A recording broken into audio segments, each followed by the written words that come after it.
아가서 2장 우리가 보겠습니다.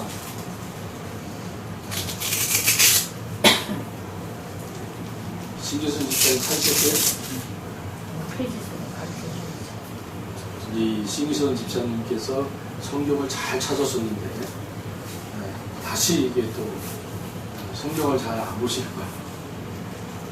자, 찾으시기 바랍니다. 지난 시간에 우리가 아가서 2장 1절에 대해서 여러분 길게 제가 설교를 했죠. 오늘은 간략하게 좀 얘기하고 그리고 2절로부터 6절까지 말씀 전하겠습니다. 아가서 2장 1절에 대한 내용이 뭐였냐? 우리는 신랑을 기다리는 신부의 모습을 통해 우리의 신랑 되시는 예수님을 이 땅에서 기다리는 신부인 성도들이 어떻게 그 기다림을 우리가 기다려야 하는가, 그것을 우리가 살펴보았어요. 우리는 이 땅에 신랑이신 예수님, 그 예수님의 신부된 성도 우리들이 어떻게 우리의 신랑을 기다려야 하는가. 한마디로 얘기해서 그 신랑이신 예수님이, 여러분 구약에 보면 이삭이요 자기 아내 리브가를 데려오기 전에 누구를 먼저 보내요? 자기 키우던 자기 집에 아브라함이 종을 보내잖아요. 먼저 엘리 누군가를 보내잖아요. 먼저 리브가의 집에, 그 리브가의 집에 보내서 신랑이 준 빈폐물을 이 신부가 차고 입고 있어야, 이제는 이 신랑이 데리고 왔을 때 신랑이 리브가를 딱 보자마자 한눈에 저 여인은 바로 내 신부구나 알아봤단 말이에요. 그러면 여러분, 오늘 우리가 이 신앙생활 하면서 가장 중요한 게 뭐라고 그랬어요? 신앙의 자리에서는 여러분, 우리의 신랑 예수님을 기다리는 신부인 성도들이 살아가는 게 바로 여러분 우리 성도의 삶이라고 그랬잖아요. 그런데 신랑이 먼저 누구를 보내는 거예요? 우리에게 성령 하나님을 통해서, 그 성령님의 감동을 통해서, 말씀을 듣는 통해서 말씀을 읽다가 우리의 신랑이 바로 이런 분이시구나, 성령의 감동으로 그 신랑 되신 예수님의 빈폐물을 우리에게 알려준단 말이에요. 우리 성도들은 그 싸움을 하는 거예요. 여러분, 성령의 감동으로 말씀을 통해서 예수 그 신랑 되신 분이 우리에게 주신 그 빈폐물을 우리가 취해야 된단 말이에요. 입어야 된단 말이에요. 그게 여러분 신앙생활이란 말이에요. 성령님은 그 일을 하러 오신단 말이에요. 우리에게. 우리는 그 성령님을 통해서 바로 나의 신랑 되신 예수님, 그분의 빈폐물을 우리가 취하고 입고 그리고 살아가도록 그렇게 우리가 훈련되어야 되는 거예요. 그리고 마지막 날에 이제는 그 예수 신랑이 오신단 말이에요. 그리고 그분이 당신의 신부들을 너는 내 신부구나 하고 맞이하여 드린단 말이에요. 그러나 예수와 관계없는 그런 세상의 것들로 취장한 사람들은 다 어디에요? 신랑과 함께 천국 도성으로 들어갈 수 없다라는 게 결론이에요. 없다는 거. 그게 여러분 지난 시간 우리가 말씀을 나눴던 내용들입니다.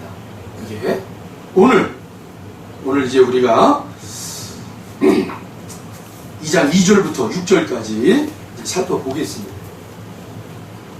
근데 이 줄기는 계속 가는 거예요. 우리 신부들이 어떻게 그 신랑의 그 빈폐물을 우리가 취하고 바라보고 그걸 감격하고, 성령님이 우리를 통해서 어떻게 그를 믿음의 안목들을 열어주시고 우리로 감동받게 하셔서 그것들을 취하는 자, 입어야 되는 자, 그렇게 신부대들이 해야 할 모습들을 오늘 2절부터 6절까지 또 다른 방법으로 우리에게 보여주고 있단 말이에요. 그것을 우리가 보면서 여러분들이 오늘 이 시간 신부된 우리들이 신랑의 빈폐물을 어떻게 취할 것인가를 여러분 믿음의 눈으로 취하시기 바랍니다. 우리 2절 같이 한번 읽어봅니다. 여자들 중에 내 사랑은 가시나무 가운데 백합화 같도다. 할렐루야. 지난 시간에 이 술람이라는 여인이 뭐라고 그런 거예요? 신랑 된 그 솔로몬에게 나는 세상에서 흔하딘 여자예요. 어디에 가서도 나 같은 여자들은 다 찾아볼 수 있고 길거리에 널려 있단 말이에요. 그렇게 얘기했잖아요. 백합화 이런 거는 그 땅에 가장 널려있는 흔하디 그러한 꽃이란 말이에요. 나는 그런 존재라는 거예요. 나는 그런 존재. 그런데 왜 신랑이 나를 그렇게 특별히 사랑하십니까? 희귀성이 없잖아요. 희귀성이. 우리 한 사람 한 사람이 하나님의 자녀들.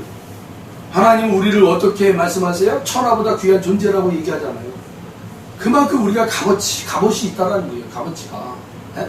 그러니까 하나님이 그렇게 나를 값없이 있게 사랑해 주시는 거라. 그러나 그건 착각이라는 거예요. 착각. 그렇게 살면 안 돼요, 우리는. 그 교만이에요, 교만. 내가 뭔가 특별해서 하나님이 나를 사랑하시는구나. 이렇게 우리가 생각할 수가 있단 말이에요. 오늘 이 술라민의 여인처럼 우리는 하나님, 나를 어떤 걸 보고 나를 하나님 사랑하십니까?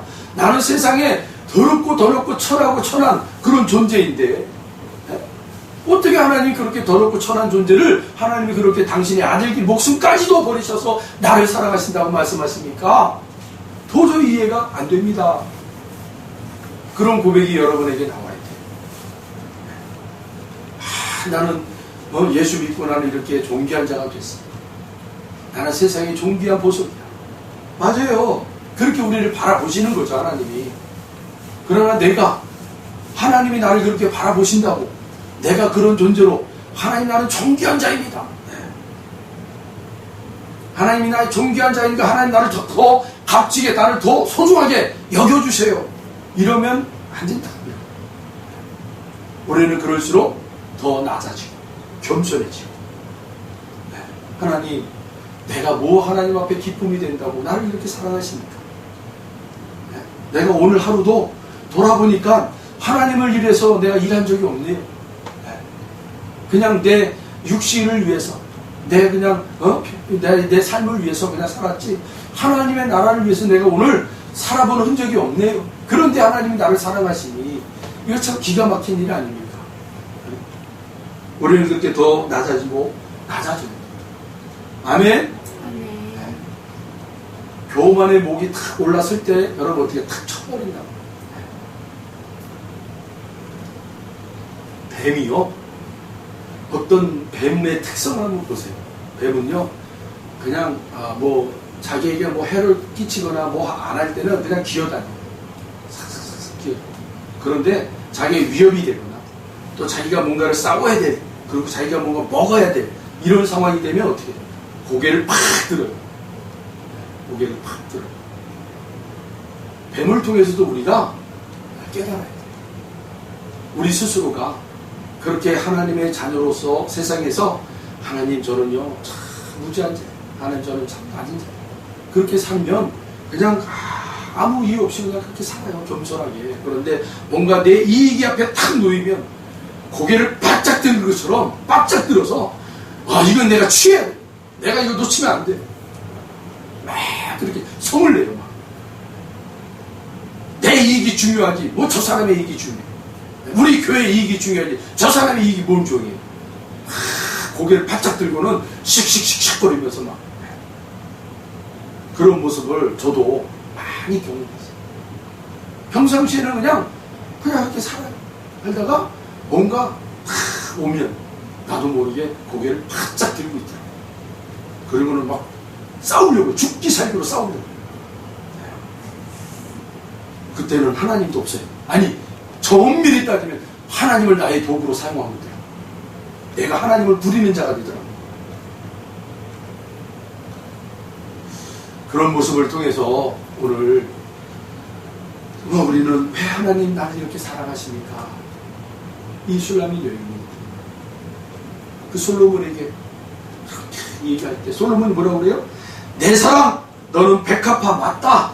그러나 가시나무 가운데 백합화다 라고 얘기해요. 지금 솔로몬이 오늘 2절에 보니까 여자들 중에 내 사랑은 가시나무 가운데 백합화 같도다 라고 얘기해요.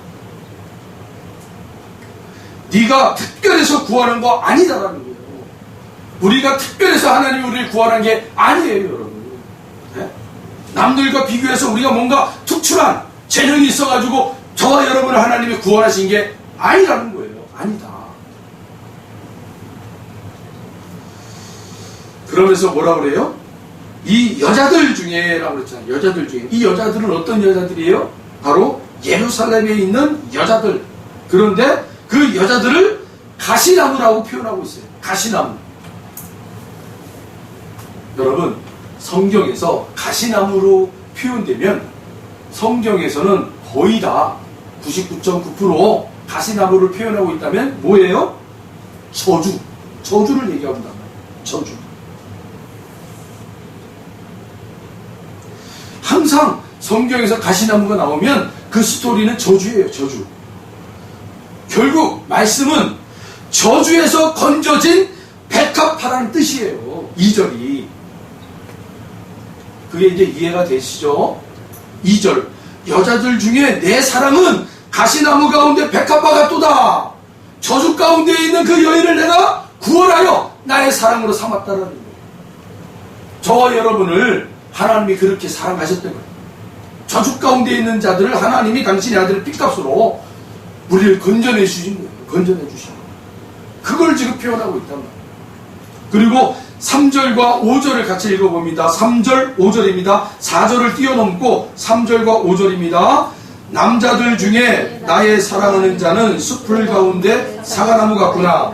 내가 그 그늘에 앉아서 심히 기뻐하였고 그 열매는 내 입에 달았도다. 5절. 너희는 건포도로 내 힘을 돋고 사과로 나를 시원하게 하라. 내가 사랑함으로 병이 생겼습니다. 아멘. 지금 3절에 사과나무라는 말이 나오고 5절에는 그 사과가 병든 나를 살릴 수 있는 거라고 합니다. 유대인들에게 포도, 건포도는 소성제였어요. 소성제로 쓰였단 말입니다. 여러분 가끔 우리 가수들 있잖아요. TV에서 나와서 노래 부르는 가수들. 이 가수들이 노래를 열창하고 나서요. 기진맥진해져가지고 탈진이 올 때가 있어요. 그러면 그런 탈진이 와가지고 기진맥진한 사람들에게 뭘 놔줘요? 포도당. 네, 이 주사. 이 포도당 주사를 맞춰요. 그러면 그 포도당 주사를 맞으면 갑자기 그 쭉 기운이 빠졌던 사람들이 어떻게 해요? 기운이 확 올라온단 말이에요. 그러니까 포도는, 그 당은, 포도당은요, 우리 사람들로 하여금 힘이 빠졌을 때 힘을 다시금 불어넣어주는 소선제예요. 그런 역할을 감당한단 말이에요. 그리고 오늘 여기 나와 있는 것처럼 사과는요, 목을 축이는 거예요. 목을.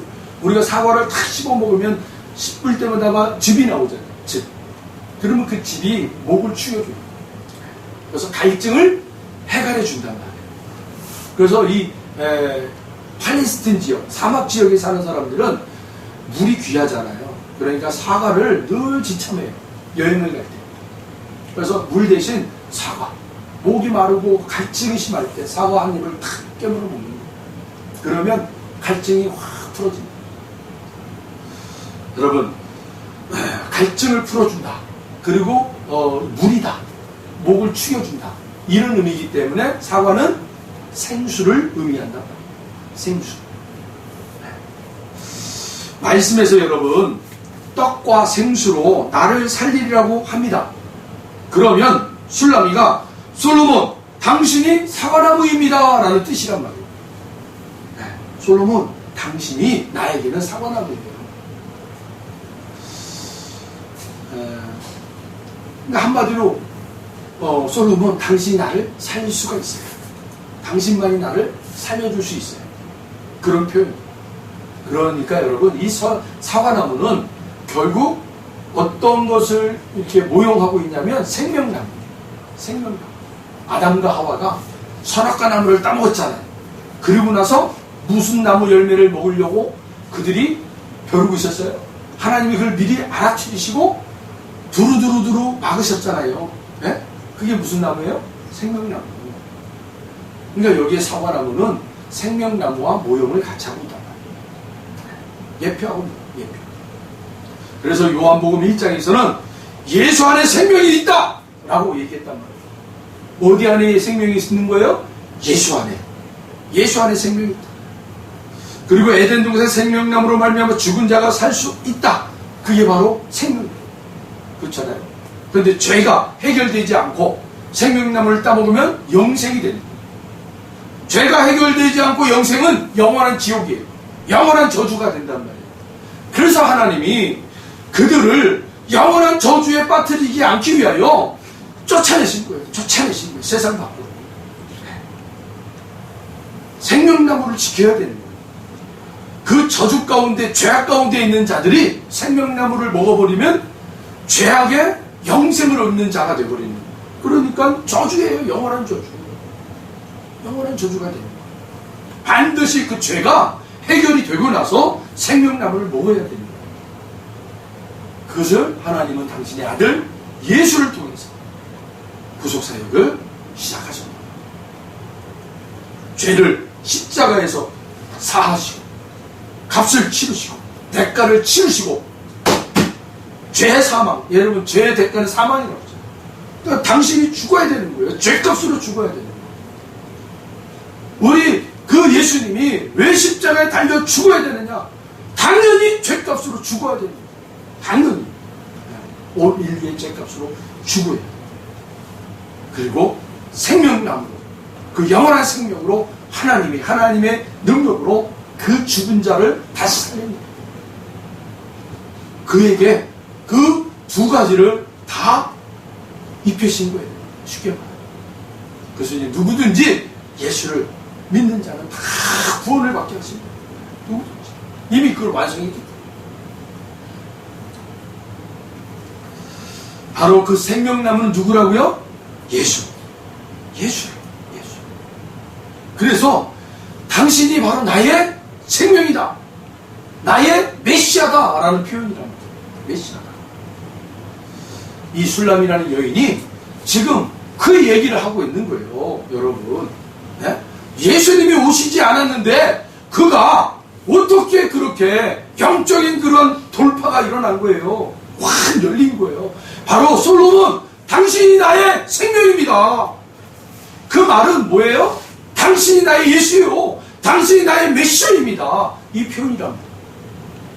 그걸 지금 이 예수님 오기 전에 몇백 년 전에 이 술람이라는 한 여인이 고백하고 있는 거예요. 고백합니다.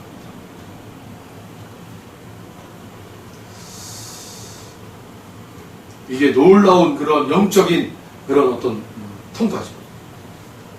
통달이에요. 통달. 여러분에게도 이런 영적인 안목이 있길 바랍니다. 네. 우리의 가장 큰 기쁨이 뭐예요? 우리가 예수 믿고 이 신앙생활, 구원받은 자의 삶을 살아가는 가운데 우리에게 주시는 큰 은혜가 뭐예요? 이 안목이 열어지는 거예요. 믿음의 안목이 확 열어지는 거예요. 이 믿음의 안목이 열어지지 않고서는 결코 구원받은 자의 삶을 살아낼 수가 없단 말이에요.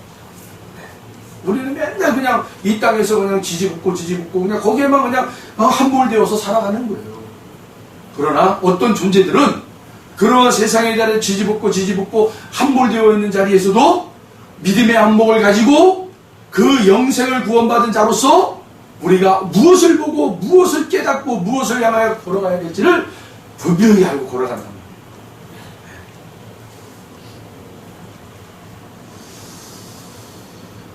오늘 저와 여러분들이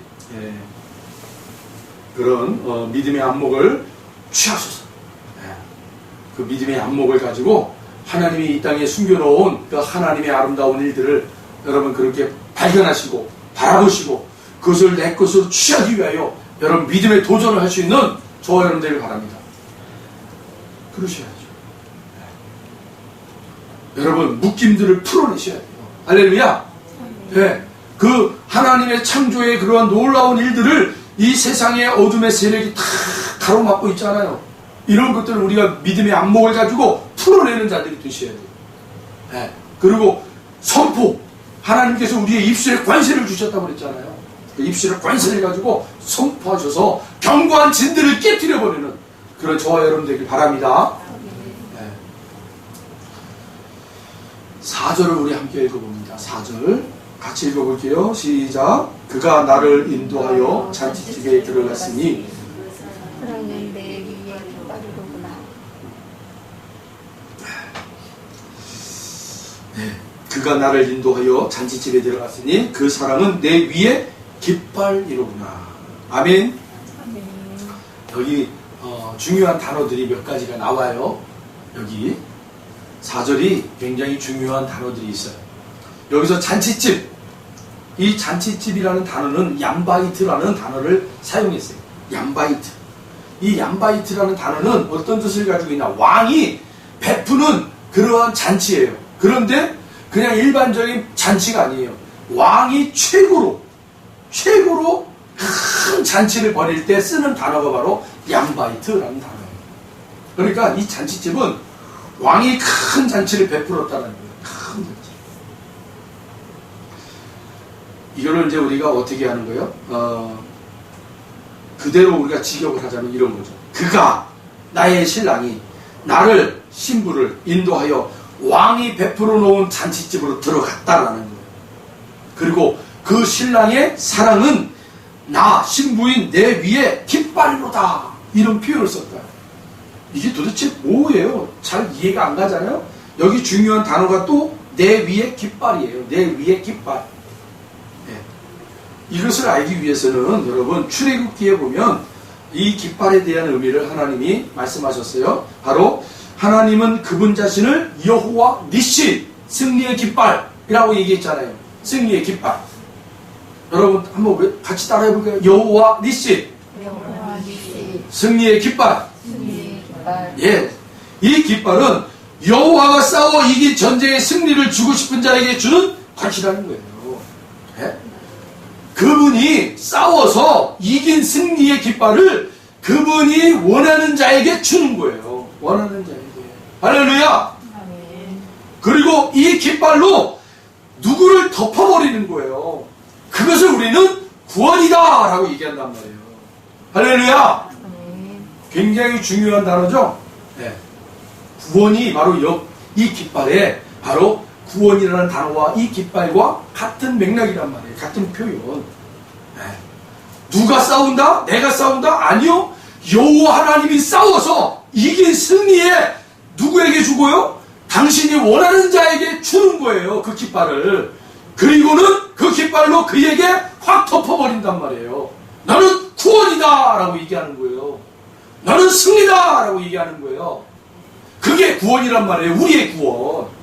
그러니까 여러분 우리가 구원을 내가 이루는 게 아니라 나의 인생 전 인생을 통해서 누가 싸우시는 거예요? 하나님이 싸우셔서 결국은 저와 여러분을 하나님께서 그 승리의 깃발을 우리에게 주시고 하나님이 기뻐하시는 자에게 주시고 그를 확 덮어버려서 너는 구원이다 라고 말씀해 주시는 거예요. 할렐루야. 굉장히 중요하죠.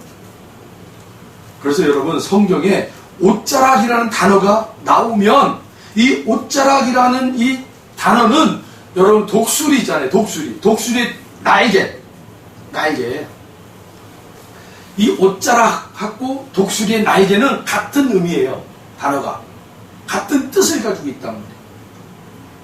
여러분 룻이라는 그 성경에 보면 이 룻의 침상에 누가 슬며시 들어와요? 보아스의 침상에 누가 슬며시 들어와요? 룻이 들어오잖아요. 밤중에 나오미가 시어머니가 야 이제 밤에 보아스 천막에 너 슬며시 들어가라. 그렇게 이제 권면해 주잖아요. 그래서 룻이 부끄럽지만 보아스 천막에 싹 들어가서 보아스 옆자리에 탁 눕잖아요. 그때 이 룻이 뭐라 그래요? 보아스가 깜짝 놀라니까 이게 웬일이야? 하고 깜짝 놀라니까 룻이 부끄러운 목소리로 뭐라 그래요? 보아스님 당신의 그 옷으로 나를 덮어주십시오 라고 얘기한단 말이에요. 그 표현이 뭐냐면 이스라엘 백성들은요 옷을 덮어준다라는 이 표현을 쓰면 저 두 사람은 바로 결혼할 사람이구나 라고 그렇게 알아듣는단 말이에요. 그러니까 지금 룻이 보아스에게 당신의 옷으로 나를 덮어주세요 라는 표현은 바로 결혼을 얘기하는 거죠. 결혼. 여자가 먼저 고백을 하는 거예요. 쉽게 말해요. 그래서 여러분 출애굽기 19장 4절에 보니까 이런 표현이 있어요. 내가 너희를 애굽에서 독수리 날개로 덮어서 꺼냈다. 하나님께서 이스라엘 백성들을 표현할 때 내가 너희들을 그 애굽에서 꺼낼 때 독수리의 날개로 풀어서 덮어서 너희들을 꺼내왔다 라고 표현했단 말이에요. 그 말은 뭐예요? 하나님께서 이스라엘 백성들과 나는 너희들과 결혼을 하고 싶다 라고 표현이랍니다. 너희들과 결혼하고 싶다. 너희들과 한 몸이 되고 싶다. 너희들과 연합이 되고 싶다. 내가 신랑이고 너희는 신부가 되고 싶다. 나의 신부들이요 하고 하나님이 그렇게 표현했단 말이에요. 마치 우리들에게 하나님이 너희들은 나의 신부다 라고 말씀하시는 거예요. 근데 참 성경에 보면 이런 표현들이 잠깐 이렇게 숨겨져 있어요. 이렇게 숨겨져 있는데 우리가 그걸 스쳐 지나갈 때가 많아요. 여러분, 하나님께서 이 지상에 내려오자마자 사람들이 정말 악한 짓을 많이 하잖아요. 그렇죠? 악한 짓을 많이 해요. 그래서 하나님이 결국에는 물로 심판을 해요. 그런데 심판하기 전에 하나님께서 구원할 자들을 하나님이 찾아가셔서 노아와 그의 아내와 아들들 그리고 며느리들을 다 구원하기 위해서 하나님 말씀하시죠. 네가 방주를 좀 만들어서 만들어가지고 하나님이 심판할 그날에 너희 집안 식구들을 좀 구원하고 그리고 많은 생명들을 구원했으면 좋겠다. 그렇게 하셨잖아요. 그리고 그렇게 하나님의 뜻 가운데 노아가 순종해요. 명령에 순종해서 열심히 방주를 만들어서 자기 아내와 아들과 그리고 며느리들을 구원합니다. 그리고 동물들, 짐승들을 다 구원하죠. 그리고는 그 하늘에서 비가 내리는 것을 그치고 이제는 물이 다 감할 때까지 기다렸다가 어떻게 이제 아라라산에 이 방주가 탁 걸려가지고 거기서 이제 나와서 이 노아가 뭘 했다고 그래요? 포도 농장을 하잖아요. 포도나무를 잘 해서 포도나무를 잘 갖고 와서 거기서 포도를 얻자마자 뭘 만들어요? 술을 만들어요. 그리고 술을 만들고 나서는 술을 처먹고 납작을 잡아버려요. 하체도 다 벗어 던지고. 네, 그쵸? 근데 막내 아들이 불경스럽게 들어가가지고는 아버지 하체를 보고는 둘째 아들인가? 네, 들어가가지고 막 형들과 동생한테 막 떠들어대잖아요. 그때 나머지 두 형제가 어떻게 해요? 옷을 가지고 뒷걸음 쳐가지고 아버지의 하체를 탁 덮어버리죠. 그리고 나오잖아요. 덮는다라는 표현이 뭐예요? 구원. 하나님이 그 표현을 거기서 썼단 말이에요. 이 노아가 하나님 앞에 순종하여 야 정말 노아 너 좀 대단한 사람인 거다. 야 너 그 중에서 내가 너 구원받을 만한 사람으로 너를 지명해서 내가 내 명령을 너에게 줬으니 너 다 순종해라. 그렇게만 알고 있었는데 이 노아가 그렇게 다 끝내고 나서 첫 번째 자기 의지대로 행동한 게 뭐예요? 술 처먹고 너그러진 거예요. 그러니까 이 노아도 우리랑 똑같은 놈이에요. 에? 그냥 하나님이 택해서 그냥 강압적으로 하나님이 야 방주 만들어라 이놈아 그래가지고 만든 거예요. 그가 대단해서 만든 게 아니에요. 그거 다 만들고 그렇게 하나님의 사역을 다 맞추고 나서는 술 처먹고 그냥 널브러진 거 아니에요. 옷도 벗고 얼마나 고주망태가 되었으면. 그런데 하나님이 그렇게 고주망태 되어 있는 놈을 찾아가서는 덮어버리시는 거예요. 덮었다는 말은 뭐예요? 옷자락으로 덮었다는 표현이 뭐라고요? 결혼이라고 그랬잖아요. 그게 구원이란 말이에요. 그게 여러분 하나님의 구원이라는 것을 거기 안에서 딱 우리에게 말씀해주고 끝난단 말이에요. 노아 사건이 이 방주 홍수 사건이 그렇게 끝나잖아요. 네? 구원으로 끝나는 거예요. 구원으로. 물의 심판으로 여러분 멸망당할 사람들을 방주에 태워가지고 구원도 하시지만 그 한 영혼을 하나님이 또 구원한단 말이에요. 마지막에. 여러분 말씀을 보면서 이런 것들을 놓치지 마시라는 거예요. 굉장히 중요한 것들. 솔로몬이 슐라민에게 내가 계단의 장막 같고 시커먼 그런 노예라도 나는 내 외모 안 본다. 나는 내가 입고 있는 내 아들 옷 본다. 그 이야기 하는 거예요. 사랑하는 성도 여러분. 우리 하나님이 저와 여러분 한 사람 한 사람을 어떻게 보는 거예요? 야, 네가 은혜의 강교회 무슨 직분을 가지고 열심히 봉사해서 내가 너를 참 사랑스럽고 너는 참 나의 그 구원받은 자녀구나. 이렇게 안 본다라는 거예요. 착각하지 말라라는 거예요. 예? 야, 네가 은혜의 강교회 목사로 네가 그렇게 다 그렇게 봉사했냐? 그런 거 안 본다라는 거예요. 하나님이. 예?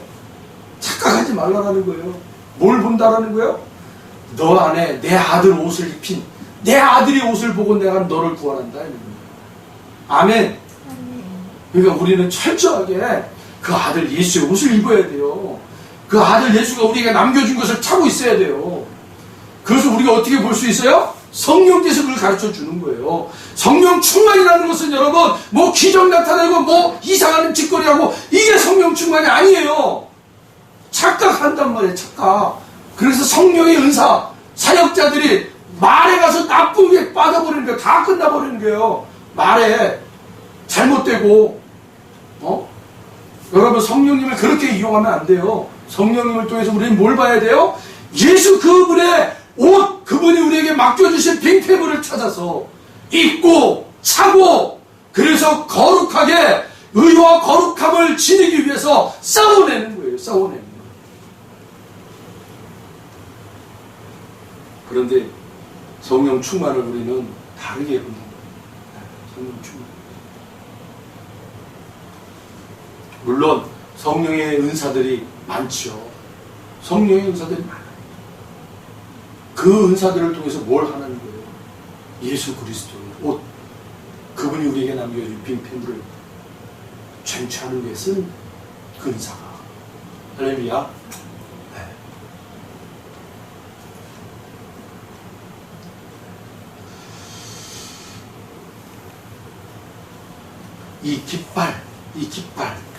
이 깃발이라는 단어가 시편에서는 어떻게 사용되는가 살펴보면 시편이나 여러 선지서에 보면 이 깃발을 뭐라고 표현했냐면 하나님 여호와라고 표현했단 말이에요. 깃발. 그리고 메시아라고 표현했단 말이에요. 그 깃발로 덮는다 라는 5절. 여러분 5절 우리 다시 한번 읽어볼까요? 아가서 2장 5절 말씀. 너희는 건포도로 내 힘을 돕고 사고로 나를 시원하게 하라. 내가 사랑함으로 병이 생겼습니다. 너희는 건포도로 내 힘을 돕고 사고로 나를 시원하게 하라. 이것을 여러분 설명하자면 이런 말이에요. 내가 떡이니 나를 먹으라. 내가 생수니 나를 마셔라. 이런 표현이란 말이에요. 다시 말하면 예수를 말하고 있는 거예요. 예수를. 이 술라미가 갖고 있는 그 병은 예수라는 포도, 떡과 사과, 물로만 낫게 할 수 있는 것을 말한다는 거예요. 예수만이 이 병을 낫게 해줍니다. 그래서 다음 6절을 보십시오. 6절 같이 읽어봅니다. 그가 왼팔로 내 머리를 고이고 오른팔로 나를 앓는구나. 여러분 어떤 그림이 보여지세요? 여기서 다시 그가 왼팔로 내 머리를 고이고 신랑이 누워있는데 왼팔을 쫙 뻗었어요. 그 위에 신부가 머리를 딱 대고 누워있는 거예요. 그리고 오른팔로 그 신부를 안고 있는 거예요. 포개고 있는 거예요. 요즘 덥죠? 더운데 이렇게 하면 막 짜증내잖아요. 신부들이. 네? 아내들이 막 짜증내지 않아요? 더우니까 저리 가. 더워 죽겠는데 뭐 이렇게 포개고 있어. 우리 아내가 그래요. 저희 아내가 그래요. 저는 잠버릇이 이렇게 포개고 자야, 저는 안고 자야 잠을 잘 수 있는 사람이에요. 그런 그림이 보여지잖아요. 지금 6절에 신랑이 신부를 다 안고 있다는 거예요. 우리 여기 계시는 분들은, 우리 신랑 되시는 분들은 신부님들에게 이렇게 안 해나 보네. 연세가 많아서 그러나. 여러분 연세가 많다고 그래도 이렇게 한 번쯤 포옹해 주셔야 돼요. 아내분들을 호응해 주시고, 그래야 여러분 그 사랑이 계속 끊어지지 않고 계속 이어져 가는 거예요. 아멘. 핸드폰 울림으로 아멘 대신에 하셨으니까 그렇게 하실 줄 믿습니다. 이 그림이 여러분 그렇게 보여지죠? 네, 신랑이 신부를 그렇게 꼭 안아주는 거예요. 네. 그런데 신부가 계속 뭐라고 그러는 거예요? 나의 신랑은 어디 있습니까? 나의 신랑은 어디 있어요? 나를 입맞춤해주고 떠나버린 그 신랑은 어디 있습니까?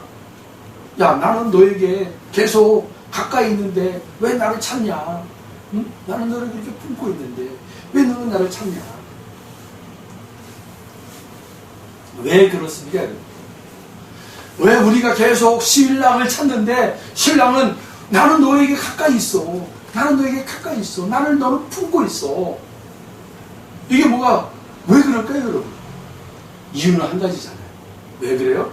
신부된 우리들이, 신부된 성도들이 그 입맞춤을 하고 떠나버린 그 신랑이 멀리 떠나버린 것처럼 우리가 느껴지는 거예요. 왜요? 우리의 삶이 고달프기 때문에. 예? 우리의 삶이 지치고 고달프고 힘듦과 그 고통과 또 어떤 우리가 예기치 못하는 문제들이 우리에게 오고 이럴 때마다 아, 내가 왜 신랑이 나에게 없을까? 신랑이 있으면 왜 이런 일이 벌어져요? 하고 우리는 그렇게 신랑을 찾는다. 그런데 그 신랑이 뭐라고 그러는 거예요? 야, 나는 너에게 가까이 있는 거야. 나는 너를 보호하고 있는 거야. 나는 너와 함께하고 있단 말이야. 나는 떠나지 않았어. 나는 너를 그렇게 안고 있어. 여러분 믿어지십니까? 그게 믿음이라니까요, 여러분. 믿음. 나는 현실은 내가 힘들고 지치고 어려움이 있지만 우리 신랑은 떠나지 않고 우리와 함께하고 있다는 거예요. 이게 믿음이에요. 믿음의 싸움이 바로 그런 거예요. 신랑이 나와 함께하고 있다. 여러분 믿음의 선포하시기 바랍니다. 여러분, 믿음의 선포가 참 중요해요. 그리고 여러분, 제가 여러분들에게 이런 얘기하면 좀 그렇잖아요. 네? 저보다 나이 연세가 많고 경험이 많으신 분들인데 이런 이야기가 좀 뭐하지만 우리 앞에 문제가 놓이잖아요. 문제가 있다는 것은 여러분 따라해 보세요. 문제가 있다는 것은 해결할 수 있는 능력입니다. 아멘? 네. 문제가 있는 것은 해결할 수 있는 거예요. 하나님이 나와 함께 하십니다. 하나님 앞에 여러분 붙잡고 기도하십시오. 그리고 반드시 우리의 문제들이 풀어져요. 우리 교회 이전에 대해서 잠깐 주일날 또 금요일날 또 얘기하겠지만 여러분들에게 얘기하겠습니다. 어제 계약을 했고요. 그래서 이제 9월 9일날 이사 날짜가 정해졌습니다.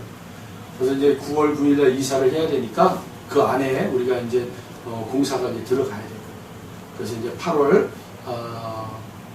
초쯤에 중순쯤에 아마 이렇게 이제 시작을 하려고 해요. 여러분 함께 기도해 주시기 바랍니다. 잘 일정들이 마무리가 잘 될 수 있도록 이렇게 이제는 뭐 이렇게 공사하는 분들을 우리가 이제 한 세 군데 이렇게 좀 면접을 봐가지고 견적도 보고 디자인도 보고 그렇게 해서 선별을 해야 될 것 같아요. 기도도 많이 해주시기 바랍니다.